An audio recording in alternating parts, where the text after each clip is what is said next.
ભગવાને કામ આપ્યું છે। સ્વામીશ્રી લંડનમાં વિરાજમાન હતા।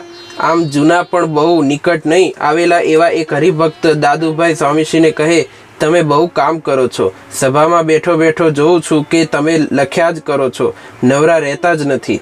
ભગવાને કામ આપ્યું છે તો કરીએ છીએ।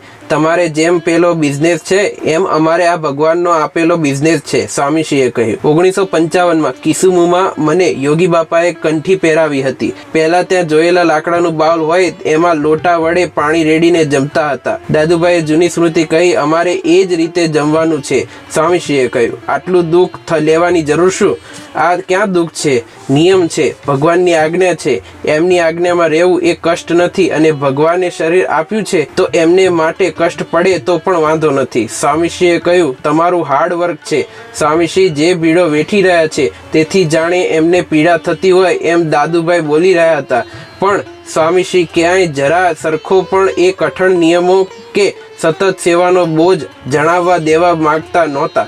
તેઓ સહજતાથી બોલ્યા, બીજાના હિતને માટે થાય એ સારી વાત છે, એમ કહી સ્વામીશ્રી પુનઃ પ્રવૃત્ત થઈ ગયા। જય સ્વામિનારાયણ।